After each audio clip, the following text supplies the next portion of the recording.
बन गए हैं, लेकिन उन मकानों के भीतर की शांति कहीं खो गई है। जिस घर को स्वर्ग होना चाहिए था, आज वही घर कलह का अखाड़ा बनता जा रहा है। आज घर घर की कहानी क्या है? सुबह की शुरुआत पक्षियों की चहचहाहट से नहीं, बल्कि बर्तनों के टकराने और ऊंची आवाजों से होती है। सास बहू का रिश्ता, जो माँ बेटी का पूरक होना चाहिए था, आज एक शीत युद्ध में बदल चुका है। बहू को लगता है कि सास उसकी स्वतंत्रता की बेड़ियां हैं, और सास को लगता है कि बहू मर्यादा की सारी सीमाएं लांघ चुकी है। सबसे दर्दनाक स्थिति तो उस पति की है ताकि सुकून के 2 पल बिता सके, लेकिन घर कदम रखते ही उसे प्रेम की जगह शिकायतों का पुलिंदा और ऊंची आवाज में किए गए सवाल मिलते हैं। अहंकार को कमजोरी समझ लिया गया है। पत्नियों को लगता है कि अगर वे पति के सामने झुक गईं या धीमी आवाज में बात की तो उनका अस्तित्व खत्म हो जाएगा। कलह का मूल कारण छोटी छोटी बातों पर तमतमती है। आज के समाज में स्त्रियां शिक्षित तो हो रही हैं, लेकिन संस्कारों की शिक्षा कहीं पीछे छूटती जा रही है। मधुर वाणी, जो एक स्त्री का सबसे बड़ा आभूषण था, अब कर्कश चीखों में बदल चुका है। लोग भूल गए हैं कि जहां वाणी संयमित नहीं होती, वहां दरिद्रता, कलयुग का प्रभाव बढ़ रहा था। धरती पर बड़े बड़े महल बन रहे थे, जोर हो रहे थे। एक नगर में शांति निवास नाम का एक घर था, जहां शर्मा परिवार रहता था। घर के मुखिया थे प्रताप सिंह, जो एक सेवा मुक्त सरकारी अधिकारी थे। उनकी पत्नी कौशल्या देवी एक ममतामयी और पुराने संस्कार। आकाश एक निजी कंपनी में अच्छे पद पर था, जिसका विवाह मानसी नाम की एक आधुनिक और शिक्षित कन्या से हुआ था।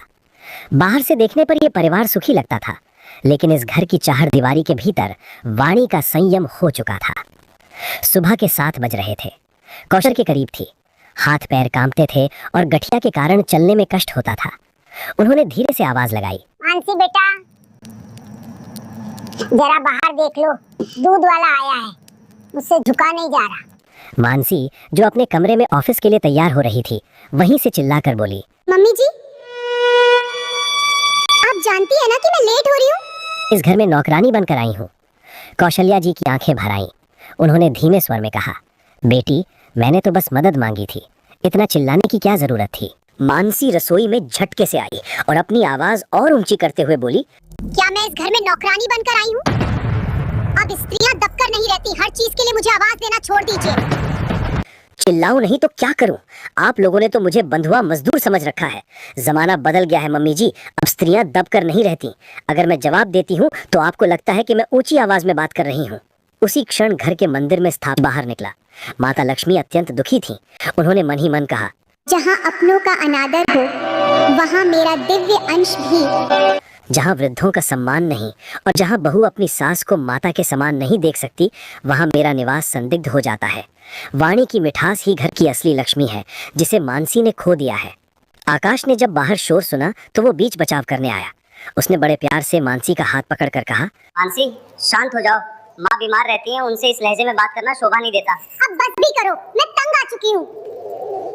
मानसी, शांत हो जाओ, माँ बीमार रहती हैं, उनसे इस लहजे में बात करना शोभा नहीं देता।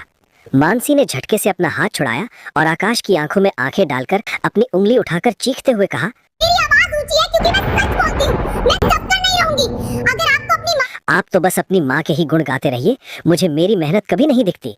मैं भी कमाती हूँ, मैं भी बाहर जाती हूँ।